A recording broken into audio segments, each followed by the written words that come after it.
ကျော်ရီပို့ channel ကိုချစ်ခင်အားပေးနေကြတဲ့ချစ်ပရိသတ်များအားလုံးပဲမင်္ဂလာပါရှင်။ကျမတို့ရဲ့ channel လေးဟာဆိုရင်တော့ကမ္မီယာဝိတ္ထုတွေပရလောကတွေနဲ့ဖြစ်ရစမ်းကျဲတဲထိတ်ရင်ဖို့ဇလန်းတွေကိုတင်ဆက်ပေးနေတဲ့ channel လေးတစ်ခုပဲဖြစ်ပါတယ်။ဒီနေ့မှာဆိုရင်တော့ကမ္မီယာဝိတ္ထုတို့တစ်ပုဒ်ဖြစ်တဲ့စာရေးသူ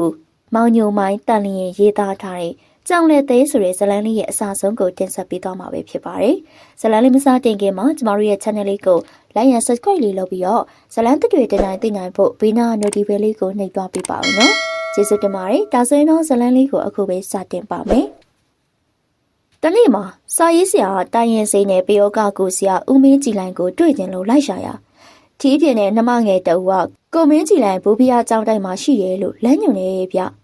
ထီးပြင်းနဲ့နှမငယ်တူကကိုမင်းကြည်လိုင်ဘူဖီယာကျောင်းတိုက်မှာရှိတယ်လို့လမ်းညွှန်နေဗျဒါနဲ့မျိုးဟောင်းအရှိရက်ကွက်ရှိဘူဖီယာကျောင်းတိုက်ကိုရောက်ခဲ့လိုက်ရောကိုမင်းကြည်လိုင်ဘူဖီယာဆရာတော်ဦးဝေပုံလာနဲ့အတူတွေ့ရပါရောလာဟိညိုမိုင်အခုပဲငါတို့မင်းအကြောင်းဆရာတော်နဲ့ပြောနေတာကွာမင်းရောက်လာတော့ဟန်ကြတာပေါ့ကွာရော့ဆေးပြင်းလိပ်ပဲရှိတယ်တောက်တငယ်ချင်းဆရာမင်းကြီးလိုင်ကကျွန်တော်ကိုရွှေပစုံဆေးပြင်းလိပ်တလိပ်နဲ့မီးချလှမ်းပြီးတယ်ငါအကြောင်းဘာတွေပြောနေရတော့ကွာမင်းရေးတဲ့ကံမီးကဖြစ်ရစမ်းကျဲစာအုပ်တွေမနှဲတော်တဲ့အကြောင်းနဲ့စာအုပ်တွေအုပ်ရည်100ကျော်နီးပါဘလို့ကြောင့်ရေးနိုင်တာလဲလို့ဆရာတို့ကငါမေးနေတာကွာဟုတ်လားဟုတ်တယ်တကားမိုင်းရေဖုန်းကြီးတပည့်အတော်များများလေဆရာမိုင်းရဲ့စာဖတ်ပရိသတ်တွေဖုန်းကြီးကိုမေးကြတယ်စာရေးဆရာမောင်ညိုမိုင်းတန်လျင်ကိုသိပါသလားဖေဟာတဲ့သိတယ်ဆရာမောင်ညိုမိုင်းရောစာရေးဆရာတန်လျင်မင်းကြည့်လိုက်တပည့်ရင်းတွေပါလို့ပြောတော့သူတို့ကမေးကြတာကံမီးရဖြစ်ရစမ်းကျဲဝတ်ထွေလုံးချင်းတွေဘာကြောင့်အများကြီးရေးနိုင်ရတာလဲတဲ့မေးကြည့်တာကိုတကားရဲ့ဖုန်းကြီးကတော့ဘယ်ဖြေနိုင်မှာလဲအဲ့ဒါမင်းကြည့်လိုက်နဲ့ပြောနေကြတာလောက်ပါအောင်တပည့်တကားတွေနဲ့ပြန်တွေ့လို့မင်းပြန်ဖြေနိုင်အောင်ဆက်ပြောပါအောင်တကားမရဲ့ဆရာတော်တပည့်တကားစာဖတ်ပရိသတ်တွေမေးကြတဲ့မေးခွန်းမျိုးကျွန်တော်စာဖတ်ပရိသတ်တွေလည်းတယ်လီဖုန်းနဲ့တစ်မျိုးစာနဲ့တက်တဲ့လူကိုယ်တိုင်လည်းမေးကြပါတယ်အားလုံးကကိုတွေ့တွေရေးထားတာပါကိုတွေ့လည်းပါပါတယ်ဖေမိဘဘိုးဘွားအတိမိတ်ဆွေဆရာသမားတွေပညာရှင်တွေပြောပြတဲ့သူတို့ကိုယ်တွေကံမီးရဖြစ်ရစမ်းတဲ့အကြောင်းအရာတွေကိုပြန်ရေးတာလည်းရှိပါတယ်ဖေ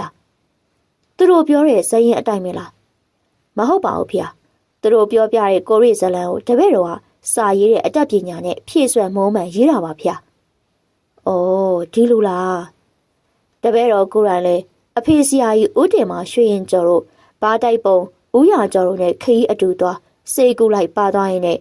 တကယ်ကြုံခဲ့ရတဲ့အကြောင်းတွေလည်းပါတာပေါ့ဖေ။တခါကြီးကိုမေးစရာရှိတယ်ကွ။မေးပါဖေ။တခါကြီးရဲ့ဝိထုတွေကဇက်လိုက်ကြီးဘာတိုက်ပုံဦးရကျော်ဆိုတာတကယ်ရှိသလား။ရှိခဲ့ပါတယ်ဖေ။ဒါဆိုဥရကျော်ကဘာတူတော့ဒါတော့မပြောပြရစေနဲ့ဖေအခုရောရှိသေးလားကွမပြောပြရစေနဲ့ဖေဘာဖြစ်လို့မပြောပြရစေနဲ့တော့ကွအဘဥရကျော်ကပြောထားလို့ပါဖေငါဘယ်နေရာမှာရှိတယ်ဆိုတာမပြောပါနဲ့ကွာတဲ့ငါအေးစေးစေးနေပြရစီတယ်ဖေဥရကျော်ကလည်းတကယ်လူထူးပဲနော်မှန်ပါဖေဘာတိုက်ပုံဥရကျော်အကြောင်းဗီဒီယိုဇာတ်ကားရိုက်ထားတာတပည့်တွေကြည့်ရတယ်ပြောတယ်မှန်မမင်းသားကြီးကြော်ရအောင်နေပါဖေတကားကြီးရောကြက်ရလားဦးကြော်ရအောင်တရန်တူတရုပ်ဆောင်တာပါဖေတကယ်ဝိထုဇက်အိမ်တွေကဘာတိုက်ပုံဦးရကျော်အစ်စ်မီအောင်တော့ဘယ်တရုပ်ဆောင်နိုင်ပါတော့ဖေဒါလည်းဟုတ်တာပေါ့ကွယ်ဘာတိုက်ပုံဦးရကျော်ကရောဘာပြောတော့ပြောတယ်ဖေဟဲ့ကောင်းညုံမလုံလုံမသားတဲ့မင်းလက်ကမြင်းကြောထပြီးရေးနေလို့ငါလည်းနေစရာမရှိတော့ဘူးလှုပ်ရှားတာလည်းကြည့်လှုပ်ရှားရတဲ့မင်းရေးချင်တယ်လို့ရေးနေလို့ငါ့ကိုဘိုးတော်ပျောက်စီစီအားမှတ်ပြီးငါတွင်ဟိုဟာတောင်ဒီဟာတောင်လုံနေကြပြီတဲ့နောက်တစ်ခါငါအကြောင်းတွေရေးနေမင်းလည်းနှစ်ဖက်ကိုရိုက်ချိုးပစ်မယ်တဲ့ဟုတ်လားဒါဆိုသူ့အကြောင်းမရေးတော့ဘူးပေါ့ရေးတာပေါ့ဖေဟောမရေးနဲ့ပြောတယ်ကြာဘာလို့ရေးတော့သူ့အကြောင်းရေးရင်ပတ်စံရတာဟုတ်ဖေဟာတကားမှိုင်းလို့ကတော့မလွယ်ဘူးနော်မရေးနဲ့ပြောတယ်ကြာကိုကမနာခံပဲရှိတော့ဘာတိုက်ပုံကတော့မပွားဘူးလားဒေါ်ပွားယုံဘဲကမလေးဖေအင်ကိုရောက်လာတော့ဝရင်တုံနဲ့ရောက်လာတာဖေတကားမိုင်းကိုစော်ရောလားဟိမစော်ပါဘူးဖေမစော်တဲ့အပြင်ရိုးရိုးသေးသေးတောင်းပန်သွားသေးတယ်ဖေဟေးဥရကျော်ဟာမှန်မဖေတကားမိုင်းကိုဘလို့တောင်းပန်တော့ဖေဟဲ့ကောင်ခွေးတရိတ်ဆန်ကောင်ညိုးမိုင်းအကြံဖန်ကောင်ညိုးမိုင်းပြောမရဆိုမြမျိုးမစစ်ကောင်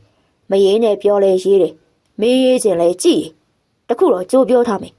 ငါငယ်ငယ်ကဘရာကျော်ခိုးစားတယ်လို့မိမနောက်ပိုးအတန်တယ်လို့တော့မဟုတ်မဲ့လောက်ကြံမီးနဲ့ကြားလာဟဲ့မင်းငါအကြောင်းသိပါတယ်နော်ဆိုပြီးတော့ပြည်တောင်းလောက်ကြီးရဲ့သူ့ရဲ့လက်သေးကိုတပည့်တော်နှာခေါင်းရှိတိပြတယ်ဖေတပည့်တော်ကလည်းအင်းမာလို့ပြောရတာပေါ့ဖ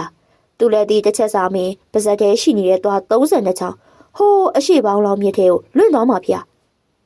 ကြောက်တတ်တာပဲမရေးတော့ဘူးပေါ့ဘယ်ရလိမ့်မလဲဖေရေးတာပေါ့မျိုးမိုင်းဆိုတဲ့ကောင်ကပထမပူပူအောင်တို့အပအောင်မင်းကောင်တို့မတွေ့လို့တာဖေတွေ့များတွေ့ခဲ့ရင်အတော့ကိုခွင်ချက်လှုပ်စားမဲ့ကောင်ဖေဆရာမင်းကြည့်နိုင်ရလဲကျွန်တော်အပြောဆုံးမှာအဲ့လိုမှတ်ချက်ပြုတ်လိုက်တယ်အခုဘယ်စာအုပ်မှာဘားတိုက်ပုံကြီးရဲ့ငယ်ကျိုးငယ်နာတွေဖော်ကောင်လောက်တာတော့တကမိုင်း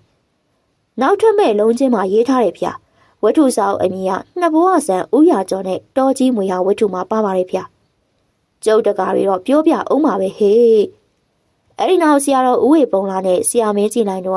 သူတို့ပြောရဲစင်ဘဝကိုတွေ့ကြုံခဲ့ရတဲ့ကံမီးရဖြစ်ရစမ်းတဲ့အကြောင်းတွေကိုတက်လှည့်ပြောပြကြတယ်သူတို့ပြောပြတဲ့ဖြစ်ရမှန်ကိုတွေ့ဇလန်းတွေကအရှင်ဦးဝေပုံလာပြောပြတဲ့ယောက်ျားကဝေအကြောင်းကိုတော့ကျွန်တော်ဝတ္ထုတို့အဖြစ်ရေးသားပေးပါပြီ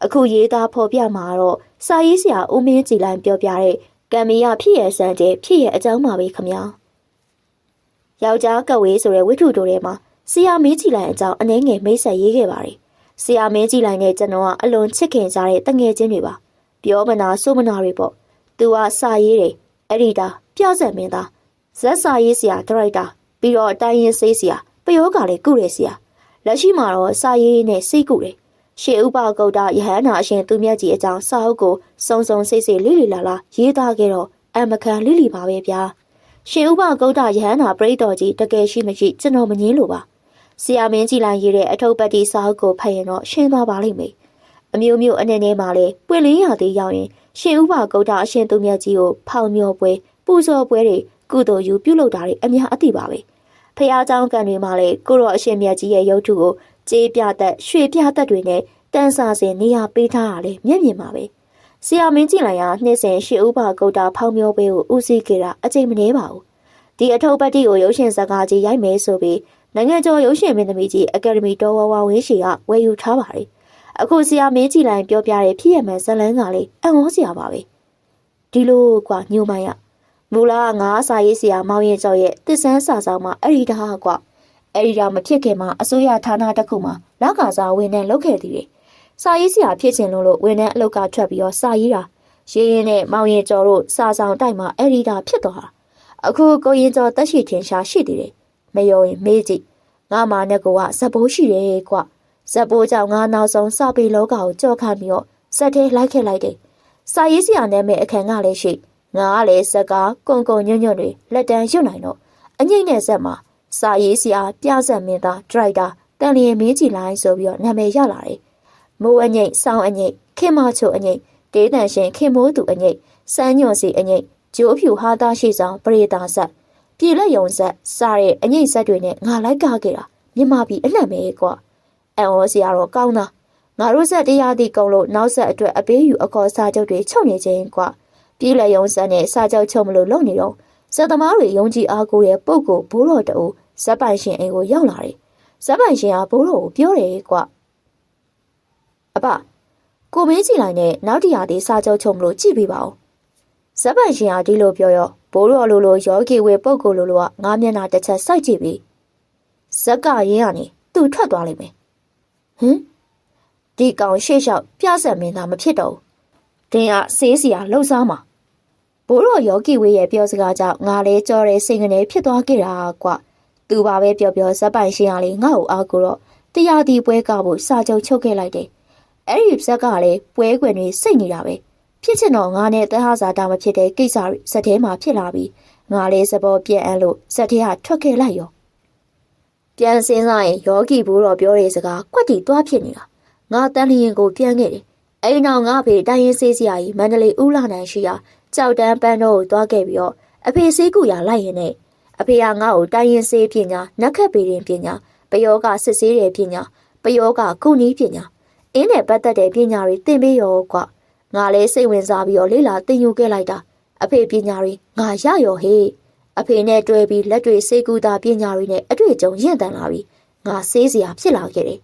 ငါဆေးစရာဘဝမှာနာမည်ရနေတော့ခင်မိုးသူအငိမ့်ကလေလာခေါ်ပြန်ရောကွာ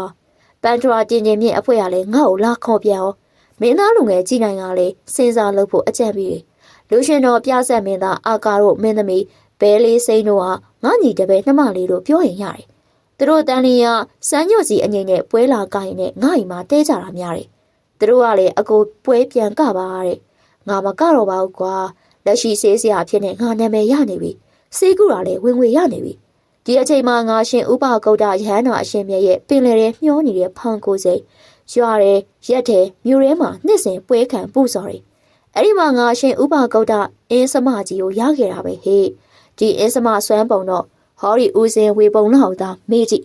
ငါနှစ်စဉ်ရှင်ဥပကုတ်တရဟန်းတော်ပူစော်ပွဲနဲ့ဖောင်တော်မျောပွဲကိုဟိုးအရှိပင်လေအရက်မှာရောရန်ကုန်မြစ်သုံးဆိုင်ပင်လေဝမှာရောအချိန်များစွာမျောခဲ့ပူစော်ခဲ့တယ်အကျိုးပေးကျွန်တော်ရှင်ဥပကုတ်ရရဟန်းရှင်သူမြတ်ကြီးအထုပ်ပတ်တိလုံးချင်းရေးခဲ့တာအောင်မြင်ပါရောကွာအခုဆို9ချိန်တိတိပြန်ရိုက်ရပြီထူးဆန်းတဲ့အံ့ပွဲအဖြစ်ကိုငါကြုံရပါရောကွာငါစီးစရာဘွားနဲ့ဟိုးအရှိပင်လင်ကရွာတော်များများကိုရောက်ခဲ့ဘူးလေအဲ့ဒီဒေသမှာရွာပေါင်း64ရွာရှိတယ်မုတ်တမကွေဒီဘက်ကန်အရက်ပေါ့ဖိုးဝရွာပန်းတော်မုတ်ဆိုးစိတ်ညကိုင်းကင်းမုံကျုံရွာအဲ့ဒီရွာတွေကိုရောက်ဘူးတယ်တနေ့ငါ့ကိုပင်လေရွာတရွာလာပင်တယ်ပင့်တဲ့လူတွေကလည်းငါသိတယ်။တနေ့တော့မအောင်တပတ်ကလာခဲ့မယ်ပြောပြီးတော့ယောဂအနေထားမိလို့တောက်စည်း2ရက်စာပေးလိုက်တယ်။လိုအပ်တဲ့ဗျာဈေးဆိုလို့တင်ကြီးဈေးကုံစီတန်းဗျာဈေးတန်းပဲစေပစ္စည်းဝယ်ပြီးတော့အပြန်ကိုကြည့်လိုက်လူတယောက်ငါ့ကိုဘေးဆောင်ကနေလှမ်းခေါ်လို့လှည့်ကြည့်လိုက်ရောဟမ်မင်းတင်မောင်လို့မဟုတ်လားဟုတ်တယ်ကိုကျွန်တော်တင်မောင်လို့ပါအခုနဲ့တူတယ်ဆိုပြီးတော့လှမ်းအတန်ပြူတာကိုမင်းထောင်ကျသွားတယ်ဆိုဟုတ်တယ်ကိုထောင်ကလွတ်လာတာရက်ပိုင်းပဲရှိသေးတယ်တင်မောင်လို့ကွာဒီကောင်ကပကြီးဘလောက်လုံးတယ်လို့ကွာဟိုမှာပဲခင်မာတော့အခုခေတ်လို့ပုံနေနီးပညာမတိုးတက်သေးဘူးငါတို့အစာဆောင်ကတရုပ်ဖော်ပုံနေသူ့အပ်ရတယ်တင်မောင်လုံးကရန်ကုန်စာပေလောကမှာအားကိုအားထားရတဲ့ပကြီးဘလောက်ကျွမ်းကျင်ပဲဝင်ငွေလဲကောင်းလုပ်ငန်းလဲကောင်းနေချိန်မှာအရက်ပိုင်းမှာစကားများရမ်းဖြစ်တယ်အဲ့ဒီမှာသူဟာတစ်ဖက်လူကိုဓာတ်နဲ့ထုတ်လိုက်တာသေရောဟိဒီလူတက်မှုနဲ့သူ့ထောင်ခွနဲ့နဲ့လားမသိဘူးကြာသွားတယ်သူ့ကိုကြည့်ရတာချုံငယ်လူနဲ့တူရဲ့ပိန်ကြပြီးနွမ်းနေနေတယ်နောက်သိရတာရဲဘက်စကမ်းမှာအလုတ်တန်ပြီးငှက်ပြားလေးတင်ခဲ့လို့လူရုပ်ချောင်ကျသွားရတာတဲ့မင်းခုဘယ်မှနေလဲတင်မောင်လို့ဟိုဝင်ကတ်စားဒီအတိအိမ်ကတ်စားပါပဲအကိုကအတိတကြတော့မရှိပါဘူးအလုတ်လေးပါလေးတင်ရင်ကုညီပါအောင်ဗျာအကိုကဇက်ထဲမှာမင်းသားဒရိုက်တာဆိုလုတ်ပါအကိုကကားပဲဆွဲရထမင်းချက်ပဲရလုတ်ပြစေဗျာငါသူ့ကိုအရင်တနာသွားတယ်တစ်ချိန်တစ်ခါတော့ရန်ကုန်စာပေလောကမှာအတူလက်တွဲလုပ်ခဲ့တဲ့မိတ်ဆွေလေးကွာဒီကောင်တင်မောင်လုံးကစာလေးအရင်ဖတ်တယ်ဖတ်ရင်လေဆရာဗတ်မော်တင်အောင်တို့ဆရာမြတန်းတင်တို့ဆရာကြီးတခင်မြတန်းတို့တွေဖတ်တာများတယ်လက်ဝဲစာပေလည်းနှစ်ချိုက်ဖတ်ပြီးတော့ရုံးဝါတာသမားလိုလေကွန်မြူနစ်လိုဖြစ်ခဲ့သေးတယ်အခုတော့သူ့နေစရာမရှိစားရတာနတ်မမှန်တင်မောင်လုံးငါစက်မကတော့ဘူးကွာဟမ်ဒါဆိုအခုကိုဘာလုပ်တော့ဗျဆေးစရာလုပ်ပြီးတော့ဆေးကုတယ်ဆေးစရာအေးဇက်လည်းမကောက်စာရေးစရာလည်းမလုပ်တော့ဘူးပေါ့ဟုတ်တယ်အဲ့ရောအကိုရဟာနာမည်ကျော်ပြဆက်မင်းသားစာရေးစရာဒရိုက်တာကြီးကဘိန်းတော်ဆေးစရာလုပ်နေတယ်လို့များအစင်ရောပြေးရလားအကိုပြေးပါတယ်မင်းရောသွားစရာမရှိငါဆေးကုတဲ့ရွာကိုလိုက်ခဲ့ပါလားတပည့်လောက်ရမှာလားယင်ဒါပေါ့ငါတပည့်အနေနဲ့လိုက်ခဲ့ပေါ့စာရေးတောက်ရင်နေမပူနေကွာအပြောဆိုအနေထိုင်တက်ရင်မိမပါရစေရမယ်တကယ်ပြောတာပေါ့ကွာမင်းစာရေးဆရာမောင်ညိုမိုင်းတန်လေးကိုမြင်ဘူးလားကြပြလဲရေးပြဆက်လဲကရဲဆရာလားဟုတ်တာပေါ့ကွာအဲ့ဒီညိုမိုင်းဆိုတဲ့ကောင်သူမိပါအိမ်မောနှင်ချလိုက်တော့စားစရာမရှိနေစရာမရှိဖြစ်နေလို့ငါခေါ်တင်ကြွေးထားတာပေါ့ကွာအဲ့တော့ငါဇက်ထဲမှာအရေးပါအရာရောက်နေတော့ဒီကောင်ညိုမိုင်းကိုထမင်းငတ်မသိအောင်ဇက်ထဲခေါ်သွားတယ်တင်းရဇက်ထဲမှာပြဆက်မင်းသားအရန်လှုပ်ချင်တာကွာလူငယ်ကြီးခိုင်တို့ကိုတင်ထေတို့ဘီဒီအောင်တိုက်တို့မြို့တော်သိန်းအောင်တို့ကြည့်ပြီးတော့ပြဆက်မင်းသားယောဂထနေတာကွညိုမိုင်းဆိုတဲ့ကောင်ကအသားဖြူတာလွင်ရုပ်ကနှစ်ပြားမတန်သွားခေါ်ပြီးတော့မျက်လုံးအောင်မေးတယ်နေရွက်ကကားတာမှကြွနေရွက်လို့ကားတာအရက်က4ပေမပြည့်ဘူးအဲ့ဒါကြောင့်ကားဆွဲပညာသင်အဖြစ်ငါအလုပ်ပေးလိုက်တယ်ဒီကောင်ညိုမိုင်းကစကားပြောတော့ကောင်းနေကွာရှေးကပြားနှစ်ပေတို့ဇက်ငိုချင်းတို့လည်းအတန်ထားနဲ့ရွတ်တက်တယ်မြောက်ပင်ရွေးတဲ့နေရာမှာလေငါတောင်ခိုင်လိုက်ရဘူးလေ လာတာရလာတော့လူကျန်းနောက်လိုက်နေရတော့ရွာတဲ့တပုံဝင်တို့အထုပ်ဆွဲပြေးတဲ့အခန်းတွေမှာပါဝင်ခိုင်းတော့တည9ချက်ရတကွနောက်တော့တကြီးရောက်ဖအခန်းတို့မုတ်ဆိုးမာတာအယူပေါ်အခန်းတို့မှာနေရာချပေးလိုက်တာဘလောက်တော်လဲဆိုရင်ရင်းသမားအချောလာပါခိုးပြီးရောကွနောက်ပိုင်းဒီကောင်ငါဆက်ထဲတိတ်မခေါ်ရတော့ဘာလို့မခေါ်ရရအောင်အကိုကဆက်ထဲတစ်ခါလိုက်ရင်တစ်ခါမိမရလို့ကွအခုပဲဒီကောင်မရနှစ်ယောက်ပေါင်းနေတယ်ငါနဲ့တွေ့ရင်ဇက်အဖွဲကောင်းကောင်းတွေ့ရင်ထည့်ပေးပါကားဆွဲပဲလှုပ်ရထမင်းချက်ပဲလှုပ်ရတဲ့ဒီကောင်ဇက်ထဲမှာအငိမ့်နေမှရှင်မင်းသမီးရော့မှာဆိုလို့မထည့်ပေးတော့ဘူးအခုဒီကောင်တန်လျင်ဈေးမှာဝက်သားတုတ်ထိုးရောင်းနေတယ်မင်းဇက်ထဲမလိုက်နဲ့ကွာငါနဲ့လိုက်ခဲ့စားပြီးတောက်ပြီးဈေးအိမ်နေတော့အကိုနေအတွက်ပါငါပေးမှာပါကွဟိုမိမလည်းရမယ်နော်မင်းနဲ့ညိုမိုင်းသာတွဲထားရင်တော့ငါအိမ်နေကလေးထိန်ဖွင့်ရမှာအသေးစားပဲဟေ့သူကအားရပါရရဲပြီးတော့အကိုနဲ့တွေ့တာတကြားမင်းနဲ့တွေ့ရတယ်လို့ပဲတဲ့ပျော်ပြီးတော့ဝမ်းသာလို့ဒီတော့ငါတို့မှောင်ဝန်းချောင်းကိုပဲ့ထောင်နဲ့ဖြတ်ပြီးတော့ရွာတွေတရွာပြီးတရွာဖြတ်ခဲ့ကြတယ်ညာကန်းကြီးရွာပြီးနောက်ဖိုးဝါရွာကြောက်ဖိုးဝါကနေဟိုဘက်ကန်းကိုကူးပြီးတဲ့နောက်လာစုတဲ့ရွာကန်သိန်းတွေနဲ့တွေ့တယ်ရွာကန်သိန်းဆွေနဲ့အတူအဲ့ဒီရွာကြီးကိုလှည့်နဲ့လိုက်ခဲ့လိုက်တယ်လဲပေါ်ရောက်တော့ငါတူတင်းမောင်လုံးကိုကြိုပြောထားရတယ်တင်းမောင်လုံးဗျာအကိုရွာတွေကိုရောက်ရင်စကားအပြောဆိုဆင်ခြင်ကွနားလေလားဘာဖြစ်လို့လဲအကိုကမင်းရွာတွေနယ်တွေရောက်ဘူးလားဘယ်နှရွာရောက်ဘူးလဲပြောစမ်းမရောက်ဘူးပါဘူးဗျာအခုအကိုနဲ့လိုက်လို့ဒါရွာတွေရောက်ဘူးလားဗျာမှတ်ထားကွတချို့ရွာတွေကစကားပြောမှရင်ရိုင်းရင်အနေထိုင်မတိုက်မကြိုက်ကြဘူးဒီနယ်တွေအကြောင်းကြားဘူးလားဘာဖြစ်လို့တော့အကိုကညာကိုင်းညာမဆိုင်ဘူးတဲ့ဆိုင်းတာဆိုင်းလေမအိတ်လေတဲ့အိတ်တာအိတ်လေမပြောစီနဲ့တဲ့ကွဘလို့အဓိပ္ပာယ်တော့ဗျဒီနယ်ဘက်မှာကင်မောကျုံတို့ညာကိုင်းတို့ကလက်ရဲစရဲတွေများတယ်တည့်ရဲတက်ရဲလူချမ်းလူမိုက်တွေလည်းရှိတယ်ညာကိုင်းရွာဆိုတာပို့ချမ်းတယ်လူစိမ်းတစိမ်းတွေများရွာထဲကိုဝင်လာလို့သူတို့ကြည့်မရရင်ညာမဆိုင်ဘူးတက်ရောဘလို့တက်လဲသိလားအဲ့နေတော့ကြမ်းကြားထရန်ကြားကနေလှန်ဓားတွေနဲ့ထိုးတက်ပစ်တာလက်တယ်မပေါ်ဘူးအဲ့ဒါကြောင့်မုံမှန်တဲ့လူဆိုရင်ဒီယာတွေရောက်ရင်အကြာကြီးမဆိုင်နဲ့မနေနဲ့တဲ့ညအိညနေနေမဲဆိုရင်လေအိတ်တော့အိတ်တရိနဲ့အိတ်နားဆိုရင်အိတ်တဲ့နည်းနည်းချိုက်ချိုက်မအိတ်နဲ့စာဆိုရှိတယ်ကိုနားမလဲတဲ့အကြောင်းလဲသွားမဖြီးနဲ့မပြောနဲ့အိမ်တွေရရနေကြားလားကြောက်စရာပါလားအကိုကကျွန်တော်တို့လိုက်ခဲ့တာမှားပြီနဲ့တူတယ်သူကရေရှုံးလေးပြောပြီးတော့လေးတချုံချုံနဲ့လှဲပေါ်ပါလာခဲ့တယ်အခုအခါမှာအဲ့ဒီအရက်ဒေတာတွေကဖွံ့ဖြိုးတိုးတက်ပြီးတော့နွေရာသီဆိုရင်ကားနဲ့ဆိုင်ကယ်တွေပြေးဆွဲနေပြီဖြစ်တယ်။ဘွဲရပညာတတ်တွေနှစ်စဉ်ထွက်ရှိပြီးတော့ရန်ကုန်မြို့ကြီးနဲ့ပါကိုလူဆက်တွေတွာလာနိုင်ပြီ။စံစပါပဲတားငါးတွေထွက်ရှိရောင်းဝယ်ဖောက်ကားလျက်ရှိတဲ့စီးပွားရေးလူမှုရေးနဲ့နိုင်ငံရေးအသိဉာဏ်တွေပါတိုးတက်ဝေးစီတယ်။ဒီနေရာမှာဆရာမင်းကြည်လိုင်ပြောတဲ့စကားအမှန်ဖြစ်တယ်။ကျွန်တော်လမ်းစဉ်ပါတီခေတ်မှာလေကျွန်တော်အပါဆရာကြီးဦးတင်မောင်နဲ့ဟိုးအရှိရွာကွင်းထဲကိုအပစိတ်ကိုဖို့အဖော်လိုက်သွားဘူးလေ။တပည့်တအုပ်ရဲ့အိမ်မှာတဲကြတယ်။အိမ်ဟာကွင်းထဲမှာမြေပဲပင်တွေနှုတ်နေတဲ့အချိန်ရွာနဲ့ကွင်းထဲကတက်ခေါ်လောက်လှမ်းနေညဘက်အိမ်သာသွားရင်မိတော့လက်နေတံပြီးထိုးသွားရတယ်။မွေပွေးပေါ်တဲ့အရက်နေကင်းရွာထဲမှာစိတ်ကူပြီးရွာပြင်ကွင်းထဲကတပည့်အိမ်မှာကျွန်တော်တို့ဆရာတပည့်အိတ်ကြတယ်။အနီးမှာလည်းတဲရင်ကြီး3 လုံးရှိတယ်။ယောက်ျားသားတွေမိန်းမသားတွေလည်းများတယ်။ညဘက်ရောက်တော့ကျွန်တော်အိတ်ဖို့အတွက်ဖျားစင်ရှိအောင်အိမ်ချေကျန်းပြင်မှာအိတ်ရပြင်းကြတယ်။ပထမဦးစွာကျန်းပြင်ပေါ်မှာဂုံဒီအိတ်တွေ2 ထပ်3 ထပ်ဖျား2 ချက်စာအောက်မှာခတ်ထူထူခင်းထားတယ်။အိမ်ကထရန်ခါဖြင်းခင်းဖျားကိုလည်းခေါင်းရင်းထရန်နဲ့တလန်ဒီပါရှော့ခင်းပြီးတော့ပြီးမှဂုံဒီအိတ်အထက်ပေါ်မှာဖျားကြော2 ချက်ခင်းပြီးတော့ဂုံးဆောင်ထူထူတွေဖျားပေါ်မှာခင်းပြီးတော့အိတ်ရပြင်းတာပြီးတော့ခေါင်းဝချချင်းအောင်ထောင်ပြီးအရက်ကလည်းအေးတဲ့အရက်မို့လို့အခုလိုထူထူထက်ထက်ခင်းနေမှတ်တာပေါ့ဘယ်ဟုတ်မှာလဲ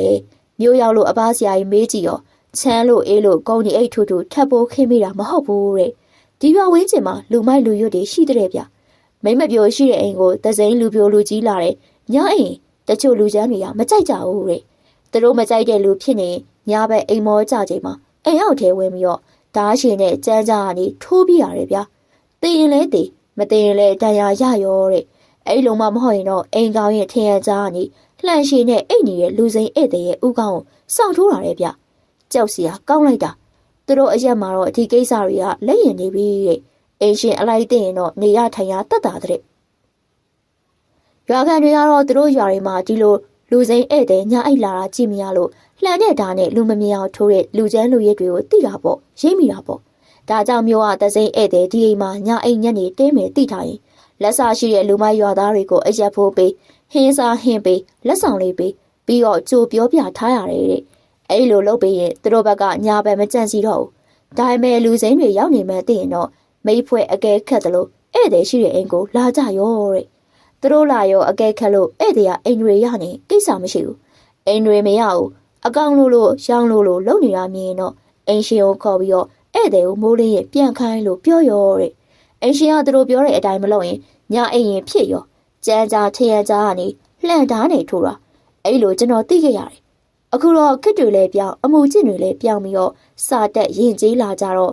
ဟိုလွတ်လပ်ရေးခေဦးပါတီခေဦးတုန်းကလို့အကျင့်ဆုံးညင်ဆုံးဒလေးစရိုက်ဆိုရင်မရှိတော့ရှားသွားခဲ့ပြီဆရာကြီးလိုက်ရဆက်ပြောတယ်ဗျမင်းကိုရွာဒလေးရက်ဒလေးသိအောင်ကြိုးပြောထားတာကိုနားမလဲရင်ဝင်စရာမလုံးနဲ့ဟိုဆက်ဒီဆက်ဝင်မပါနဲ့ကြဲကြဲဆွာဆွာမလုံးနဲ့ကျွေးရင်စားပေးရင်ယူနေတတ်ရင်လောကကြီးအသေးမြတ်တယ်ခင်မောင်လုံးကအဲ့လိုနဲ့နေမိုးမတက်မီငါတို့သွားရမယ့်အိမ်ကိုရောက်ရောကွာငါ့ကိုသိနေတော့ပြပြတဲ့ဝမ်းမဲ့တတာကြိုးကြတယ်နေရပေးလိုက်ကြတယ်ဆရာလိုက်ရောက်လာပြီဟဲ့ဆရာလိုက်ခေါင်းရုံကြွပါဆရာဧည့်သည်လေးပါလာတာဟုတ်တယ်သိန်းရွှေရ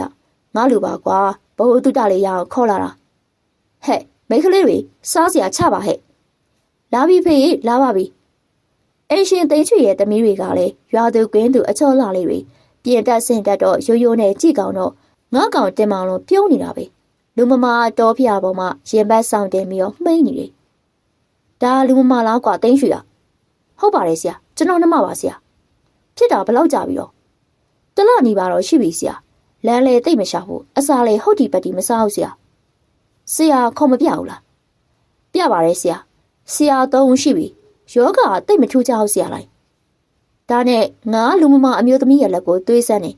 သွေးခုံမြန်နေအဖျားလည်းရှိနေတယ်ဝမ်းမိုက်ကိုလက်နဲ့ပုတ်ကြည့်နှိပ်ကြည့်တယ်ပြီးတော့လူမမရဲ့ခြေချင်းဝက်ကအကျော်တစ်ခုနှိပ်လိုက်တယ်အာနားရီအလိုနားရီတော့အခုမှမိသားနဲ့အတန်ထွက်တယ်တော့အိမ်မလည်းလူစုံနေတယ်အင်ဒီနာချင်းတွေရောဆွေမျိုးသားချင်းတွေရောရောက်နေကြလို့အဲ့ဒီမှာအသက်50ခန့်မိမဝဝကြီးကဆရာခမရတော့ပြောပါခလေးမရိုးရလားဆရာဘာဖြစ်လို့တော့မနေ့တော့နက်ကတော့တော်ဆိုင်ပြောသွားပုံကတော့ကွင်းပိုင်လောက်တာလို့ပြောလို့ပါတော့ကွင်းပိုင်ကဘာလို့လောက်တာတော့ဒီကောင်မချစ်တီးချောင်းပြမအမားလို့ပြောတယ်ပူပြောတာလားဟုတ်တယ်ဆရာလေးရဲ့အဲ့ဒီမှာနောက်ထပ်ခက်ပိန်မိန်မဲအဖွားရလည်းပြောတယ်ဆရာလေးခမ ्या မေပြောပါမယိုးတာသိကြတယ်ဟုတ်လားဗျမျက်လုံးပြူးကြည့်တယ်လူလျင်ခိုးကြောင်ကိုဝက်မျက်လုံးကကြည့်တယ်တခါတည်းရန်လက်တွေမြောက်ပြီးတော့လက်ရက်ခေါ်တယ်ပညာတယ်လို့တာနေမယ်ဆုံးလို့တယ်လို့ပြောရလားဒါပေါ့ဆရာလေးရဲ့စားကြင်လို့လားမုန်းလို့လားတခုခုကြောင့်လုံးမှာပေါ့လူမမအိမ်ပေါ်မှာဆရာတွေရောက်နေကြတကူကွာနက်ကတော့လူကကွင်းပိုင်လောက်တာတဲ့အဖွားရဆုံးပညာတယ်မုန်းလို့လောက်တာနေမှာတဲ့ငါရောတင်မောင်လို့ရောသူတို့ပြောသမျှကိုစိုက်ကြည့်နားထောင်ဖို့ကွာသူတို့ဝေဖန်တန်ကိုကြားပြီးမှယောဂကုရင်ပို့လွှဲတာပေါ့မနစ်ကလေးတယောက်ဖြစ်သွားပြီဘာဖြစ်လို့လဲဗျအလူပွဲရှင်လောင်းလေတာအပြက်မှာမိမချင်းစကားများကြတယ်ကျမတို့ရွာလှရင်အလူပွဲကချွေးတန်ရွှဲရွှဲနဲ့ပြန်လာတယ်မောလို့ဆိုပြီးတော့ရွာဝင်ရေအိုးစင်ကရေတစ်ခွက်တောက်နေတော့ဘိုင်းကနေလဲကျသွားတာရွာဝတင်အသက်ပြောက်ရောဆုံးမလက်ချက်ပေါ့ဘယ်ဟာဆုံးမတော့ဗျဘယ်ဟာဖြစ်ရမှာလဲဆရာလေးရဲ့အလူပွဲမှာစကားများခဲ့တဲ့ဆုံးမနေမှာပေါ့ဆုံးမဆိုတော့တေချာလို့လားဆရာလေးကလေအလူပွဲကပြန်လာတာအကောင်းကြီးလေကိုရွာအဝင်ရောက်မှမောလို့ရေတောက်ရောပွဲချင်းပြီးဖြစ်တဲ့ဥစ္စာဆုံးမလို့ချက်ချင်းတည်တာပေါ့ဆရာလေးရဲ့အဲ့ဒီမှာပါဇက်အငိမ်နေနိုင်တဲ့ငါကောင်တင်မောင်လုံးကလှုပ်ခနေဝင်ပြောပါရောအဖွာဘာတော့မောင်ရဲ့စုံတို့ကဝေတို့ကွင်းပိုင်တို့ရောအမှန်တကယ်ရှိလို့လားအဖွာရဲ့အဲ့လိုတော့မောင်ရလေးကမယုံလို့လားကျွန်တော်တို့မယုံဘူးဗျာငါတင်မောင်လို့မျက်ရည်ပြတယ်တော်တော့မပြောနေတော့လို့ဒီကောင်ရှာချီတဲ့ကောင်ကွာဒီလောက်သိပ္ပံပညာတိုးတက်တဲ့ခေတ်ကြီးမှာစုံကဝေတို့ပညာသည်တို့ကွင်းပိုင်တို့တစေတည်းလို့ဆိုတာမရှိပါဘူးဖွာရှိရင်လေလူလိန်တွေမသိနားမလဲသူတွေကိုဖြီးဖိတ်ပြီးတော့ခြောက်လန့်စားနေတာပါဗျာဒါတွေကိုမယုံစမ်းပါနဲ့အဖွားရတ တင်မောင်လွန်ကအတန်ခက်ကြဲကြဲမြင့်ပြီးတော့ပြောလိုက်ရောအဖွားရပါဝင်အိမ်ပေါ်မှာလူမမာတဲ့မေးရောက်နေတဲ့မိန်းမယောက်ျားတွေတင်မောင်လွန်ကိုကြည့်ပြီးတော့အံ့အားသင့်လို့တချို့လည်းမျက်စိမျက်နှာပြက်နေကြတယ်တင်မောင်လွန်ကလည်းတကယ်ဆရာကြီးကမျက်နှာပေးနေကွာငါတင်မောင်လွန်တွန်းတွန်းပြောလိုက်တယ်ဟဲ့ကောင်တိတ်တိတ်နေကျုံလုံးလေးမင်းတိတ်တိတ်နေစမ်းမှာငါမျက်နှာတီမျက်နှာထားနဲ့ပြောလိုက်မှဒီကောင်ငြိမ်သွားတယ်အဲ့ဒီနောက်အားလုံးကိုကြည့်ပြီးတော့ကျွန်တော်လူမမာကိုစစ်ဆေးကြည့်ပါအောင်မယ်ဗျာအဲ့ဒီနောက်လူမမာကိုပယောဂစစ်ဆေးတဲ့ပညာနဲ့အများကျင့်တဲ့အောင်စစ်ဆေးလိုက်တယ်ငါရှင်ဥပဂုတ်တအင်းချက်ကိုလူမမာရဲ့ဦးခေါင်းပေါ်တင်လိုက်တယ်ဘာမှမတုံ့ပြန်ဘူးဒီအင်းကိုပယောဂပြူစားဖွင့်အောင်ခံရတယ်လို့ထင်မှတ်ခံရတဲ့လူမမာရဲ့ဦးခေါင်းပေါ်တင်လိုက်ရင်ပယောဂအတိုက်ခံနေရတာမှန်ရင်လူမမာထွတ်ထုံလို့ပြီးတော့အော်ဟစ်ရောသူ့ရဲ့ဇာတိရုပ်ကိုပြရောဘလို့မှတောင့်ခံလို့မရဘူးတချို့ဆိုအုံနိုင်ကျဲထခုံတာလူမမာမဟုတ်တော့ဘူးလေပညာတဲ့ဆုံးမရဲ့ဇာတိမခံနိုင်လို့ဝင်လာတာအဲ့လိုဖြစ်လာရင်ပညာတော့ပြန်ရတာပေါ့နောက်ဆုံးဒီအင်းကိုရေးစိမ်ပြီးတော့ပတ်လိုက်ရင်နှောက်ယှက်ပြူစားနှောင်ဖွဲ့တဲ့ပညာတဲ့ဘိုင်းဘိုင်းလဲငိုပြီးတော့တောင်းပန်ရရောအခုငါအင်းချက်ကိုတင်နေလူမမာမအုံထွတ်ထုံမလို့ဒါပယောဂမဟုတ်ဘူးပညာတဲ့ပြူစားနှောက်ယှက်တာမဟုတ်ဘူးရိုးရိုးဇီဝကံမယောဂပါငါလူမမာရဲ့သွေးလီမိရဲ့ကိစ္စတွေကိုစစ်ဆေးပြီးတော့လိန်စေးနဲ့တောက်ဆေးပေးလိုက်တယ်နန်းတာပြိုသွေးပြီးတော့ဆေးနဲ့လူမမာရဲ့မျက်နှာခန္ဓာကိုအနှံကိုလူးစီတယ်ပြီးတော့နာမည်ကျော်ဝိစာဆေးတောင်းကဆေးမုံကိုနှမ်းတစ်လုံးရဲ့ဆယ်ပုံတစ်ပုံခန့်ကိုပြားရည်နဲ့ရောဆက်ပြီးတော့လူနာရဲ့ပါးစပ်ထဲဝင်အောင်တိုက်လိုက်တယ်ပြီးပြီဆေးစရာတို့ထမင်းကျွေးဖို့ပြင်ပါဟဲ့အမျိုးသမီးတွေချက်ချင်းထမင်းပွဲကြီးကိုပြင်လိုက်ကြတယ်ထမင်းစားကုတ်ဝိုင်းပေါ်မှာဟင်းပွဲတွေကိုစုံနေတာပဲတင်မောင်လုံးငှက်ကြီးကြတာကလည်းဟင်းထမင်းတွေကြည့်ပြီးတော့ဝမ်းသာပြုံးပြုံးလို့ကွာငါတို့ထမင်းစားကြတယ်တင်မောင်လုံးကကြက်သားရောဝက်သားရောသူ့ထမင်းပကံနဲ့ထည့်ပြီးတော့အားရပါရစားတယ်ကို့စီရပါလားငါ့ကိုခေါ်လာတဲ့လူပါလားငါကျေးဇူးရှင်ပဲစားဦးစားပြလေးဥချပြီးမှစားမယ်ဆိုတဲ့အတိမရှိဘူးကို့အတွက်ပဲကြည့်တဲ့လူတန်းစားမယ်ငါသိရပြီကွာသူအငန်းမရစားနေတာကြည့်ပြီးတော့အိမ်ပေါ်မှာရှိတဲ့လူတချို့ကနှာခေါင်းရှုံကြတယ်ငါတော့နားလေပါတယ်ကွာသူ့ထောင်ထဲမှာကောင်းကောင်းမစားခဲ့ရဘူးထောင်ကလွတ်လာပြန်တော့လေအလုတ်ကိုင်းမရှိလို့ဟင်းကောင်းထမင်းကောင်းမစားခဲ့ရဘူးအခုမှရွာထမင်းရွာဟင်းရိုးသားဖြူစင်တဲ့တောသူတောင်သားတွေရဲ့စေတနာထမင်းဟင်းကိုသူစားနေရတာစားပါစေနောက်မှသူ့အကြောင်းလေးတနာပွဲဖြစ်အောင်ရွာလူတွေကိုပြောပြလိုက်ပါမယ်ထမင်းစားပြီးရဲ့နောက်အချို့ပွဲချတယ်နှုတ်ပြပြကြိုးထားတဲ့အကျော်စုံနဲ့ငရမ်းချောင်းမီးပုတ်စီစမ်းနဲ့ကျွေးပြန်အောင်ငါလူကတော့အာမနာရမ်းပေါ့ကွာစားပါကျုံလုံးစားတာစားပါစေအဲ့လိုစားတော့ဝိုင်းဖွဲစကားပြောနေတော့မှပဲလူမမာရေတောင်းအစာတောင်းပါရောအားလုံးဝမ်းသာသွားတယ်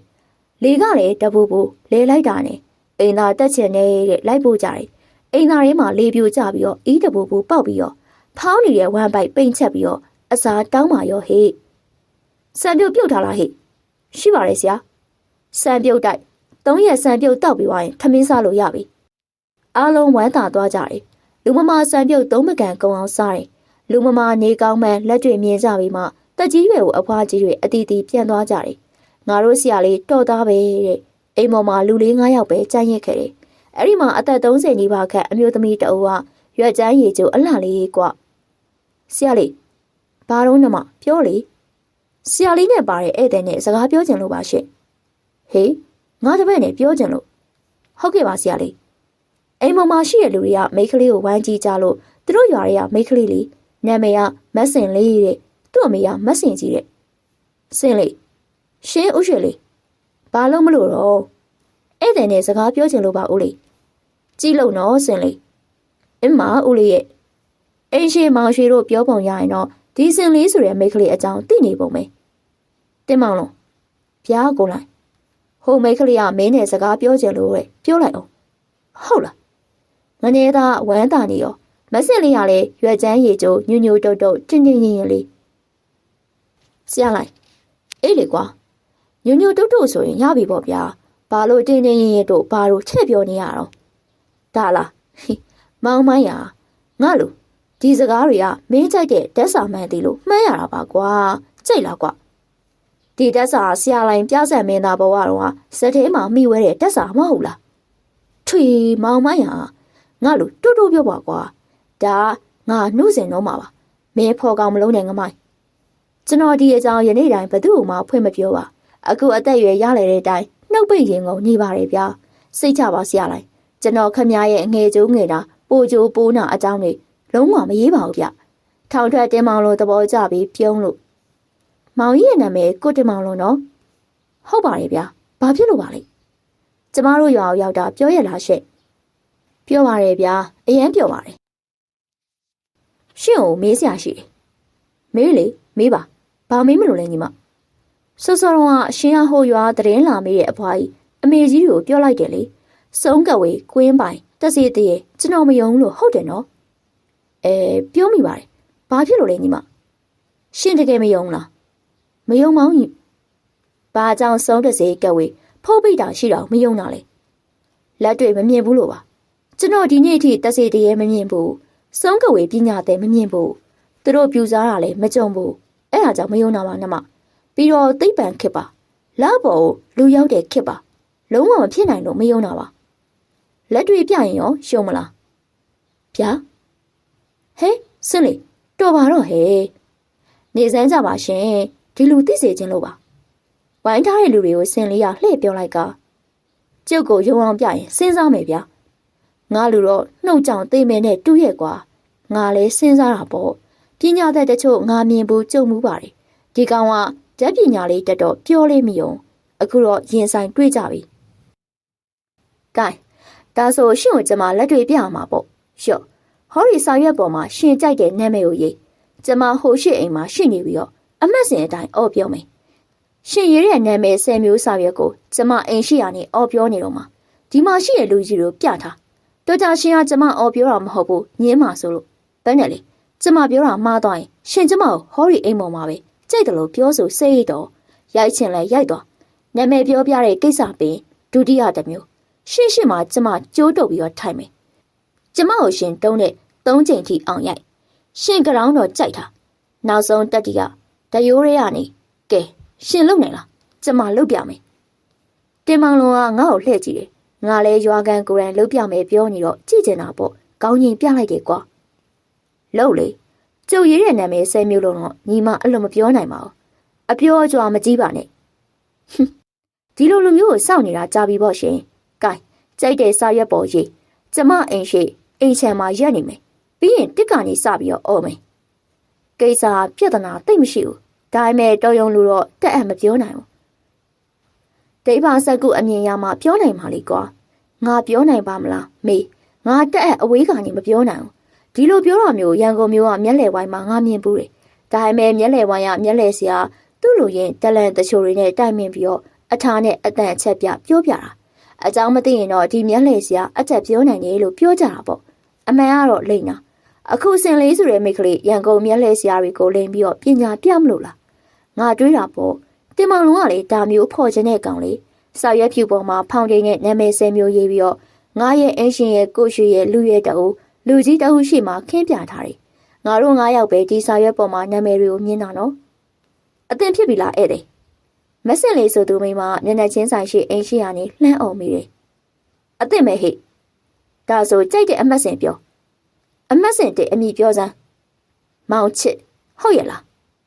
အေးနံပါတ်2အမိပြောမတ်ဆိုဟာမှန်နေပါလားတိုက်ဆိုင်လိုက်တာပါဗျာကဲနံပါတ်9အမိပြောတင်မောင်လုံးကအမှတ်စဉ်3ကိုကြောက်ပြီးတော့အမှတ်စဉ်9ကိုဖောက်မိရောအမှတ်စဉ်9မတ်တန်းမြင့်ဟေးဖယားကြီးတော်လှကြီးလားကွာဟမ်လူရင်းငါ့ရှိမှတင်မောင်လုံးရေးထားတဲ့စာရွက်ကွာဒီကောင်မလေးဘလို့မှမမြင်နိုင်ဘူးငါတို့ရှေ့တလန်မှာထိုင်နေတဲ့မိမတွေတော့မမြင်ဘူးမသိဘူးအခုအိမ်ရှိအိမ်ချန်ဝါကနေအော်ပြောနေတာကွက်ကြီးကွာစူစူပေါင်းအမီ9မျိုးမှန်နေပြီအဲ့ဒီမှာတင်မောင်လုံးကနောက်ဆုံးအမှတ်စဉ်30ရေးသားပြီးတော့အမြင့်ကိုဖြတ်ပြီးတော့ငါနာမည်အသိရေးလိုက်ရောအမှတ်စဉ်30အမီပြန်ပြောတယ်မကြားရဘူးဟိငါတို့လည်းခေါင်းမော်ပြီးတော့လှမ်းကြည့်ကြတယ်ငါနာမည်ပြင်ဖြတ်ရေးမှမိတ်ကလေးမပြောနိုင်သေးပဲငုံနေတယ်တင်မောင်လုံးကအတန်ကျဲကျဲနဲ့အော်မီရောဟေးငါကြောမနင်မပြောနိုင်တော့ဘူးမဟုတ်လားစောစောကပြောနိုင်တာတိုက်ဆိုင်မှုပါဟာအခုငါရေးလိုက်တဲ့နာမည်နင်ပြောလေပြောနိုင်လားဟိပြောမယ်ဘာရှင်နောက်ဆုံးနာမည်ကိုပြန်ဖြတ်ရေးလိုက်တာဟေးစင်လေးသိနေပါလားဆရာလေးအေးဗျသူ့ဖြတ်ရေးတာဘယ်လိုမြင်လဲမသိဘူးနော်အံ့ဩစရာပဲစောင့်ကြည့်ကြဆိုဗျာ အဲ့ဒီမှာတင်မောင်လုံးကစာရွက်ကိုမြှောက်ပြီးတော့ပြောလေငါရေးထားတဲ့နာမည်ပြောစမ်းဆရာလေးဘာဦးမင်းကြည်လိုက်ဟာတကယ်ကိုအံ့ဩစရာပဲဗျာတင်မောင်လုံးအမည်စင်းစာရွက်ကိုကန်ပြီးတော့အံ့ဩနေတယ်အခုလိုက်ဘာတော့တင်မောင်လုံးဒါဘာပညာလဲဗျာပြောရခက်တယ်တင်မောင်လုံးမကြပါဘူးကွာမက်ဆင်လေးဆိုတဲ့မိတ်ကလေးငါတို့ရှိရာကိုပြန်ရောက်လာပြီးတော့တင်မောင်လုံးရဲ့မျက်နှာကိုစိုက်ကြည့်ရင်နဲ့ရှင်ရုံရလားဧည့်သည်ဒါမျိုးကတော့ငါတို့ရန်ကုန်ကလမ်းဘေးမျက်လှည့်စရာတွေလည်းရတာပါပဲဟာဟုတ်လားဒါဆိုရှင်ဒုတိယတစ်မျိုးစမ်းကြည့်လေအတော်မခင်စိန်ဘာတော့တူမှာကျိုးခံခိုင်တစ်ချောင်းနဲ့ဒုံးမမတစ်ချောင်းယူခဲ့စမ်းပါတော့ဘာလို့မလို့တော့မိစင်ရဲ့မြို့သားကိုတောမျက်လှည့်ပြကြလို့ပါတော့ငါလည်းမတားတော့ကွာရောက်တုံးရောက်ခိုက်ပညာအစမ်းမြင်ရတာမလို့မှတ်ယူပေမဲ့တင်မောင်လုံးအတွက်တော့အရှင်လေးတာပေါ့အင်းရှင်ကိုရွှေမိန်းမနွက်လန့်ကျိုးနဲ့မကြီးသား2000ခန့်ရှိတဲ့တုတ်တချောင်းယူလာပေးတယ်ဧည့်သည်ဘာတော့ဗျရှင်ကျိုးချီတက်လားချီတက်တာပေါ့ဘာလို့မလို့လဲကျမကိုရှင်ကျိုးနေချီဗျာချီပါရဲချီခိုင်ချီနော်မက်ဆင်လေးကလက်နှစ်ဖက်ပေးချပြီးတော့ရက်ပေးလိုက်တယ်တင်မောင်လုံးကဖြစ်ချင်ရဖြစ်ဆိုပြီးတော့မိစင်လေးခန္ဓာကိုယ်ကိုလက်မလုံးနိုင်အောင်ကျိုးနေတုတ်ပါရောလူကြီးတွေလည်းစင်လေးပါအထူးဆန်းတွေလှုပ်ပြမလို့ပါလေဆိုပြီးတော့အာယုံစိုက်နေကြတယ်စင်လေးကရည်ရွယ်ချက်ရှိလို့တာရင်အခုမှတွေ့ရတဲ့လူစိမ်းဧည့်သည်ကိုပညာပေးနေတယ်ဆိုတော့သတိထားမိကြတယ်လှုပ်မရအောင်ချိနော်စိတ်ချပါပြီးပြီပြီးရင်ရှင်ကြောင်းကြိုက်ပြီးတော့ပေါင်ကားထားဗျာကျမရှင်းမှာငုတ်တုတ်ထိုင်ပြီးမှာကျမရိုက်လို့အော်လိုက်တာနဲ့ကျမကောင်မကြီးသားတုံးနဲ့အသက်ကုန်ရိုက်ချပလိုက်ဗျာဒါဆိုညင်သိသွားမှာပေါ့ငါပါလူတက်မှုနဲ့ထောင်ထဲကိုဝင်ရမှာပေါ့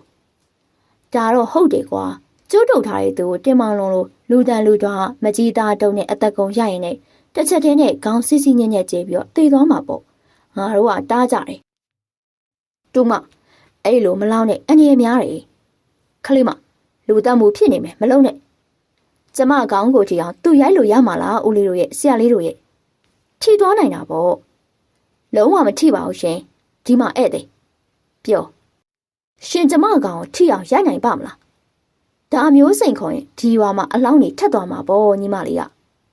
ဒါဆိုရိုက်ပါမရိုက်ဘူးဘာဖြစ်လို့လဲငါလူတက်မှုနဲ့ထောင်ကျသွားလိမ့်မယ်တင်မောင်လုံးလဲဒါတော့ကြောက်တာပေါ့ကွာသူကလူတက်မှုနဲ့ထောင်ထဲမှာနှစ်များစွာနေလာခဲ့တာအကျဉ်းထောင်အနိဋ္ဌာယုံရဲ့မွန်ကျက်ဆင်းရဲတဲ့ဘဝကိုသူ့ကိုယ်တွေ့ကြုံခဲ့ရတဲ့ဥစ္စာထောင်ကျမဲ့အလုံးမလုပ်ရဘူးအဲ့ဒီမှာမိစင်လေးဆိုသူကသူ့ရဲ့လေဘေးမှာဆွဲထားတဲ့ဆွဲကြိုးကောင်းငုံရှာနဲ့လှန်ဆွဲပြီးတော့ပါဇက်နဲ့ကိုက်ဖြတ်လိုက်တာငါးမူသားခန့်ဆွဲကြိုးပြက်သွားရောရှင်ကျမကို3ချက်ရိုက်လို့တစ်ချက်ထိခဲ့ဟောဒီရွှေဆွဲကြိုးအပိုင်ယူသွားဟေးဗျာဟဲ့မိတ်ကလေးတော့ပါကွယ်ရှင်ထိအောင်မရိုက်နိုင်လို့ရှော့ရင်တော့ဘာမှကျမကိုပေးစရာမလိုရိုက်တာရိုက်တင်မောင်လုံးကစဉ်းစားတယ်သူရဲ့ဒီကောင်မလေးပွဲချင်းပြီးသိမှာပြီးတော့ဆွဲကြိုးတကုံရအောင်မှာလောဘရောင်ကမျက်လုံးမှာတန်းသွားတယ်ဒီလိုလုပ်ပါလားဘလို့လုပ်ချင်လို့တော့စက်ကူလေးနဲ့ရိုက်မယ်စက်ကူလေးနဲ့ရိုက်မယ်တဲ့တုံးနယ်ပဲထိအောင်ရိုက်နိုင်ရိုက်ဆိုင်မှာဧည့်တယ်နင်းသေးသွားလိမ့်မယ်အဲ့ဒီအချိန်မှာမိမရိတ်တောစပင်ဖားရချပြီးတော့တက်လာတာမြင်ရောကိုရွှေရစီးပြောရောဒေါ်စင်ဖြူရေဘာတော့ငရွှေခမည်းသမီးမိစင်လေးကိုကြည့်ထားပါအောင်ဗျာကျိုးတုတ်ခံပြီးတော့တုံးနဲ့3ချက်အရိုက်ခန့်မလို့တဲ့ဒီလိုဧည့်သည်ကိုမကြည့်စားပါနဲ့ဒေါ်စင်ဖြူရေအိမ်မော်စပင်ဖားရချနဲ့တက်လာတဲ့မိမရစိန်ခေါ်နေတဲ့မိစင်လေးရဲ့အမေတဲ့မိစင်လေးအမေဒေါ်စင်ဖြူကကျိုးတုတ်ခံထားပြီးတော့ပြုံးနေတဲ့သမီးကိုတက်လဲတင်မောင်လိုတက်လဲကြည့်ရင်နဲ့မျိုးသားဧည့်သည်ဟာဒီတငယ်လားဟုတ်ကဲ့ပါဗျမင်းရဲရဲသာရိုက်ပါဧည့်သည်ဗျာဟဲ့စင်ဖြူမင်းရိုက်လို့ငါသမီးသေးသွားရင်ငါတို့တောင်းဝင်ယူတယ်မင်းကိုအမှုမလုပ်ပါဘူးငါဒီမနေ့ကြားထားတာတော့မင်းကခတ်စွာစွာလို့ပြောကြတယ်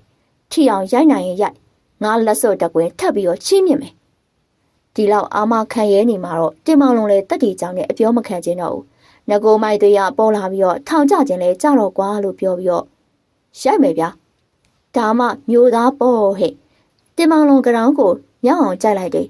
တားမရလို့ထမယ်လို့တော့ငါတပည့်ကအဖိုးကြီးကအသားလေးဆရာလေးလို့ပြောပြီးတော့လက်ကုပ်တာနဲ့ ငါလည်းညင်နေလိုက်တယ်စင်လေးအမေကတော့သူ့သမီးကိုပြုံးပြုံးကြီးကြည့်လို့ဘလို့မိခင်မျိုးပါလေရင်ထဲမှာလည်းစိုးရိမ်နေပြီငါကောင်တော့ငါခေါ်လာလို့အခက်မတင်ဖြစ်ပြီးတော့ထောင်ကျသွားကိန်းစိုက်နေပြီကြည်လိုက်တော့တင်းမောင်လုံးကြောင်မြောက်အောင်ကြိုက်ပြီးတော့လက်ကဝိခံမကြီးသားတုတ်ကြီးကိုကင်မြောက်ထားလိုက်တယ်မိန်းကလေးမိစင်လေးဆိုသူကပေါင်နှချောင်းကအသင့်ပြင်းထားတဲ့တင်းမောင်လုံးရှိမှငုတ်တုတ်အသင့်ဖြစ်ပြီလားဧည့်သည်အသင့်မယ်ကျမကရိုက်လို့အောင်ရိုက်လိုက်စိတ်ခ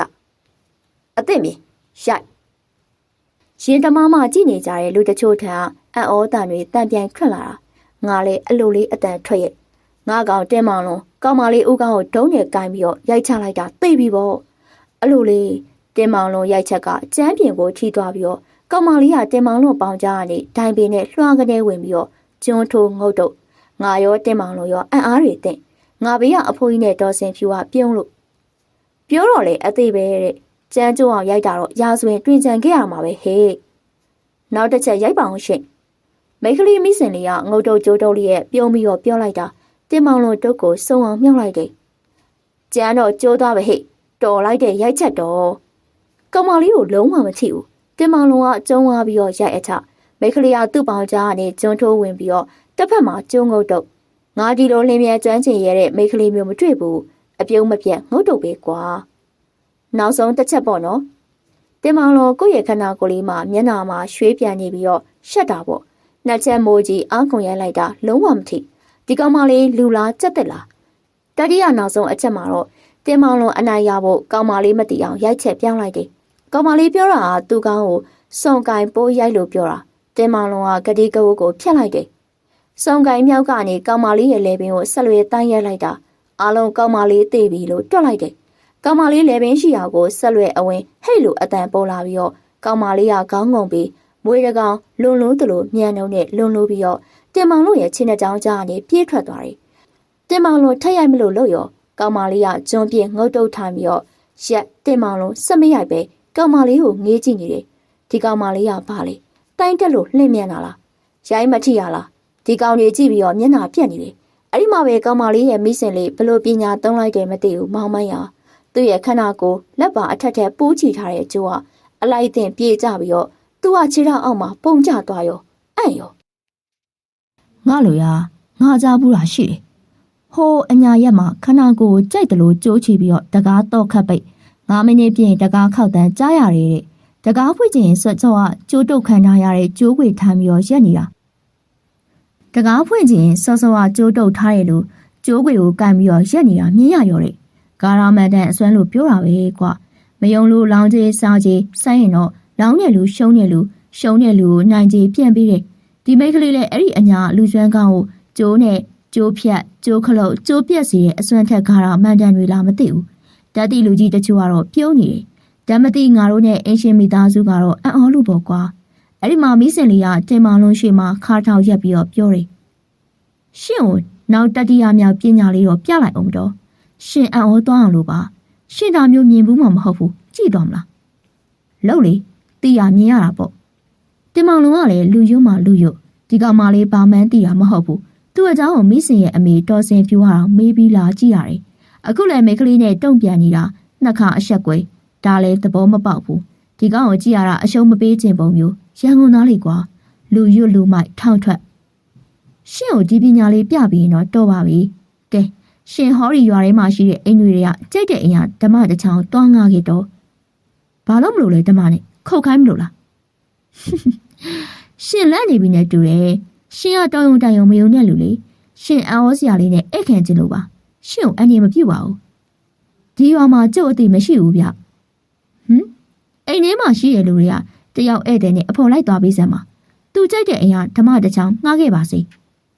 ေကျမအဖော်လိုက်သွားမယ်အမစင်အေးလိုက်သွားမြင်မြင်လာခဲ့အဲ့ဒါနဲ့တင်းမောင်လွင်ကကလေးမတအုံးနဲ့ရွာလေးကိုတွန်းလိုက်တယ်ငါဘေးမှာရွာခံအဖိုးကြီးကိုတူတူကက်မိလိုက်တယ်အဖဆူဆူဝါးဝါတွေဖြစ်နိုင်လားမဖြစ်ပါဘူးဆရာလေးအဖရောအဲ့ဒီကလေးမလေးကိုသိလားသိပါတယ်ဆရာလေးသူကဘာလဲရွာတွေကကလေးမလေးပါသဘောကောင်းပါတယ်သူကဟိုလေဟိုပညာဗျာဧည့်သည်တို့ပြန်ရောက်လာပြီဟဲ့မိမရွယ်တအုပ်ရဲ့အော်ပြောတန်ကြောင့်ငါမေးကုန်းကတဝဲတပြက်ရက်သွားတယ် အဖိုးရငါ့ကိုကြည့်ပြီးတော့ပြုံးလို့ကွာအတော်လေးတော့လှုပ်ဝက်တဲ့ရွာသားတွေအင်းရှင်ကိုရွှေတို့မိသားစုခေါ်မေးရအောင်လည်းမသိဘူးလူမမာကလည်းအိမ်ခန်းထဲမှာနောက်ထပ်စိုက်ပြုတ်တောက်ပြီးတော့အေးအေးဆေးဆေးအိတ်နေတယ်ရော့ဓမ္မတင်မောင်လုံးကလည်းတက်တီတော့ကောင်းတာထင်းခွဲဓမ္မကြီးနဲ့အပြားလဝါလောက်ရှိပြီးတော့အယိုးကတထွားကျော်လောက်ရှိတယ်နောက်တင်မောင်လုံးကိုမေးကြည့်တော့ဒီမိမဘာလဲသိကျင်လို့ပါအကိုရရတဲ့သူဘလောက်ဆွမ်းလို့ဘလို့အထူးဆန်းနေလောက်ပြနိုင်မလဲသိကျင်လို့ဓမ္မသွားတောင်းတာတဲ့ရွာလဲမှာအဖော်လိုက်လာတဲ့ကလေးမကိုမေးလိုက်တယ်ညီမလေးမက်ဆင်လေးကိုသိလားဟုတ်ကဲ့ရှင်သူကတိုင်းပန်တို့တက်လာကွဒါတော့မသိပါဘူးရှင်မက်ဆင်ရဲ့အမေရောဘာလို့ညီမလေးလူပါရှင်ကျွန်တော်ဆက်မမေးတော့ဘူးအကိုလိုင်းဒီကလေးမကိုဆက်မေးရင်ကျွန်တော်ပါအုံနောက်၆သွားနိုင်တယ်ဒါနဲ့တလန်လုံးဓမ္မတောင်းရမယ်အိမ်ကိုစဉ်းစားလိုက်ကအဲ့ဒီမှာချင်းပြက်နေတဲ့ရွာသားကြီးကိုမြင်ရောဓမ္မဝင်းကားတယ်ရွာသားကြီးကမျက်နှာစိမ်းကျွန်တော်ကိုကြည့်ပြီးတော့စိုက်ကြည့်တာတော်ပါသေးရဲ့အဖော်ပါလာတဲ့ကလေးကဦးကြိုင်ဘာလဲမင်းညက်အမကြီးမဆင်လေးကဓမ္မခဏငှားခိုင်းလို့ပါဦးလေးကြိုင်မိစင်လေးရလားဟုတ်ကဲ့ရှင်ယူသွားလေရော့ရော့မိစင်လေးလို့ပြောရောအလွယ်တကူရှော့ရှော့ရှူရှူငှားလိုက်တယ်အဲ့ဒီဓမ္မကြီးကိုယူကန်ပြီးတော့ပြန်လာတာပဲကြည့်ရတာဒီမိစင်လေးဆိုတဲ့အမျိုးသမီးကဒီရွာမှာဩစာကြီးတယ်သူ့ရဲ့အမျိုးတွေပဲလာတော့မသိဘူးတူတူပြောကြပါစို့တင်မောင်လုံးကဒီမိမအကြောင်းသိကျင်လို့ဓမ္မကိုလှမ်းပြလိုက်တယ်အဲ့ဒါကြိုက်တဲ့အိမ်ကငှားလာတာနော်ဟုတ်ပါတယ်ရော့ဒီတရိုးကိုရှင်လက်တန်တန်နဲ့ဆွဲချွတ်ကြည့်စမ်းဘယ်ရမှာလဲဗျာတန်ရိုက်ထားတဲ့တရိုးဥစ္စာဆွဲမရှိစကားမပြောပါနဲ့ရှင်ရော့ပါရှင်ကလူတတ်မှာချွတ်ကြည့်စမ်းပါရော့အဲ့ဒါနဲ့တင်မောင်လုံးကငါတို့လူကြီးတွေနဲ့မက်ဆင်တို့အမေရှိမှဓမြရဲ့တကြိုလက်တန်အားတန်နဲ့လှဲ့ချွတ်ဆွဲချွတ်လဝါဖောင်းနဲ့ရိုက်ထုတ်တယ်ဒီကောင်လေးငတုံးမှာကွာတန်ရိုက်ကြက်ထားတဲ့ဓမယိုလက်ကင်ကိုဆွဲချွတ်လဝါဖောင်းနဲ့ရိုက်ချွတ်တာဘယ်ရမှာလဲငတုံးမှန်းသိလို့ချိတဲ့လူတွေကတင်းကြည့်ပြီးတော့ရေကြပြုံးကြတယ်ရလာမောင်ရဲ့အဲ့တဲ့ကြက်နေတာဘလို့လို့ချွတ်ရမှာတော့ဟာရော့ရဲရင်နဲ့ရိုက်ချွတ်တင်မောင်လုံးကရဲရင်လှမ်းယူပြီးတော့တရိုးကိုတရင်ကနေပြီးတော့ကန်ပြီးတော့ချွတ်တယ်မကြွဘူးဘယ်ညာလှည့်ရိုက်ချွတ်တယ်တရိုးမကြွဘူးဒါတော့စဉ်းစားစရာညှို့မရတရိုးကိုကျွတ်မထွက်အောင်တစ်သားတက်တို့ဝါတက်တို့နဲ့တချောင်းကိုညှက်တက်ရိုက်ကြတာပဲတရိုးချွတ်ချင်ရဲ့ဒီလိုပဲဓမ္မအရင်ကနေတရိုးတူတို့ထနှောင်းတို့နဲ့ရိုက်ဖြုတ်ကျွတ်တာပဲအခုတင်မောင်လုံးအမျိုးမျိုးလှက်ပက်ပြီးတော့ရဲတဲ့အနောက်ချက်ရိုက်ချော့နေတာလုံးဝတရိုးမကျွတ်ဘူးအတော့ကြတယ်ကွာရော့ချွတ်လို့မရဘူးရှင်းကလူကောင်းသားကြီးတာတန်မမတန်မဲဘူးရှင့်ဘာပြောလဲဒီမှာကြည့်ကဲဟာမောင်မကြီးတငယ်ချင်းဒီလိုအော်ထူးဆန်းမျိုးငါ့ဆရာလို့တတ်မှာဒီတစ်ခါပဲမြင်ဘူးတယ်တငယ်ချင်းဟာမက်ဆင်လေးဆိုတဲ့မိတ်ကလေးကတင်မောင်လုံးစောင့်ကြည့်အောင်ကြီးလှမ်းပြီးတဲ့ဓာတ်ကိုလှမ်းယူပြီးတော့ဓမ္မအယိုညာလက်နဲ့ဆွဲခစ်လိုက်တယ်ဓမ္မအယိုကျွတ်ပါသွားရောငါရောတင်မောင်လုံးရောအော်ရောပေါ့ကွာအရှင်မိသားစုကလည်းအော်ရောအဖိုးကြီးနဲ့ကောင်မလေးအမေတော်စင်ဖြူလို့လူစုကတော့ပြူလို့ကောင်းကြီးနေအဲ့ဒီမှာပို့ပြီးတော့အော်စရာကိုငါတို့မြင်ရတယ်မက်ဆင်လေးကွာကျွတ်ထွက်သွားတဲ့တရိုးကိုကမ်းပြီးတော့တင်မောင်လုံးရဲ့ရှင်ကိုတူတူလာပြီးတယ်တင်မောင်လုံးကလည်းတရိုးမအယိုးကိုကမ်းပြီးတော့မြောက်ပြီးတော့သူရှိရလာနေတဲ့စိုးယွန်းနဲ့ကြည့်ပြီးတော့တတိနဲ့ကြည့်နေတော့မှပဲမိစင်လေးကထောင်းမြောက်ထားတဲ့တရိုးကိုအောက်ကိုချလိုက်တယ်ဟာအမလေးဘာတွေတော့ဟမ်သူတွေနဲ့လောက်တွေတော့မစင်အမလေးဖျားမောင်မိုင်းရအောက်ဆိုင်လိုက်တဲ့တရိုးတွေကနေနင်းရဲသွေးတွေကျလာတာမစင်ရဲ့ညီးဟာတွေညီးပြန်သိမ့်ပါဟဲ့ငါလူရဲ့သွေးတွေနဲ့အတူလောက်ကောင်အရှင်တွေကျလာတာဟဲ့မစင်လေးကတရိုးနဲ့လှမ်းပက်ရောလောက်ကောင်အရှင်တွေတင်မောင်လုံးရဲ့ပစိုးတွေကိုအင်ကြီးမှာပေကျန်တွက်ခဲ့ကြရောတင်မောင်လုံးလည်းလန့်ပြီးတော့အော်ရောပေါ့အခုလိုက်ကြွေးပေါင်းဗျာဒီကောင်ကြောက်လွန်းလို့တကူလုံးတုံနေတယ်မက်ဆင်လေးတို့သားပြီးတော့တင်မောင်လုံးရဲ့အဖြစ်ကိုကြည့်ပြီးတော့တဟာဟာတဟီရဲကြတယ်ငါလည်းအံ့အားသင့်လို့ဘာလို့ရမှမသိဘူးငါသဘောပေါက်လိုက်ပြီကွာဒင်းတို့ပေါ့တီတီတွေကမဟုတ်ဘူးကွာအဲ့ဒီမှာငါလူကိုကူညီဖို့ငါပေးလွယ်အိတ်ထဲလက်နှံလိုက်ရောတော်စင်လှမ်းတာတယ်ဆရာလေးအသားညီပါပြီးပါပြီဘာမှမဖြစ်ပါဘူးအဲ့ဒီမှာမီးစင်လေးကကြောင်ရွံ့တုံလှုပ်နေတဲ့ငါကောင်လက်ညှိုးထိုးပြီးတော့ပြောရောဒီမှာဧည့်သည်ပြားရှင်ဟာသူများရွာပြီးတော့ရိုးမလာဘူးကိုလို့ကိုမလုပ်ဘူးစုံးကဝေအယုံမရှိဘူးပညာတဲ့လို့တစေတရေကွင်းပိုင်နဲ့စိမရှိဘူးပြောပြီးတော့ရှင့်ဟာတွေကအလေးညာလှုပ်စားအတူရောင်နေလို့ရှင်ပြောဆိုစော့ကားတယ်အခုတွေ့ပြီမလားတွေ့ပြီလားဟဲ့ မင်းနဲ့ကွာအတန်ဟင်းဟင်းကြီးနဲ့អော်ပြီးတော့အိမ်ပေါ်မှာခုန်ထတာတိတ်ငိမ်ကိုတုံရောတင်မလွန်လဲကြောက်လွန်လို့မျက်နှာကြီးအောင်ငုံသူ့ရဲ့ပစိုးပေါ်ကနေလောက်တွေခြေတော့ပေါ်ပြုတ်ကြငါလူငါတနာလိုက်တာကွာရှင်တိထားဖို့ကျုပ်တို့ကကျုပ်တို့ဘာသာနေနေတာဘယ်ဆရာဦးမှမစော်ကားဘူးမနှောက်ယှက်ဘူးရှင်ဒီလိုစော်ကားမော်ကားပြောတာဒီရွာမှာဒါနောက်ဆုံးဖြစ်ပါစေနောက်တစ်ခါစော်ကားရင်တော့ဒီရွာမှာသွေးရန်သေးသွားမယ်မှတ်ထားနောက်ဆုံးငါကပဲမြစ်တာရက်ခံရတာပေါ့ကွာသူ့အမေတော်စင်ပြူရောမိစင်လေးရောငါစကားကိုနားထောင်ကြတယ်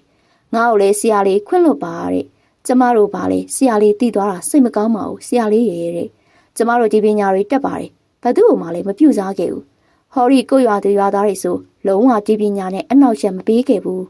ဆရာလေးရဲ့တပည့်ကစောစောကာကာပြောလုံးလို့နည်းနည်းပညာပြရတာပါခွင့်လွတ်ပါဆရာလေးကိုလေးစားပါတယ်ဆရာလေးကြိုက်တဲ့အချိန်ဒီရွာဒီနယ်ကိုလာခဲ့ပါကျမတို့စောင့်ရှောက်ကူညီပါမယ်ဒီလိုလူစားမျိုးတော့ခေါ်မလာပါနဲ့ဆရာလေးကျမတို့ရွာမလို့ပါတခြားရွာမှာဆိုတူးသေးပြီးဆရာလေးရဲ့အဲ့လိုပြောပြီးတော့မက်ဆင်ဖြူတို့တာမိကျန်းပြင်ပေါ်ကသွေးနယ်လောက်တွေကိုတန်ရှင်းရင်လှုပ်ပေးကြတယ်အင်းရှင်နဲ့အကြောင်းတီလူကြီးတွေကိုလည်းတောင်းပန်ပြီးတော့ဓမ္မကိုပြန်ယူတက်ယူလို့ပြန်သွားကြတယ်သူတို့ပြန်တော့ငါလည်းတင်မောင်လို့စူရတာပေါ့ကွာအဲ့ဒီမှာဒီကောင်မျက်ရည်ဆိုးရွှဲနေပြောရောအကူ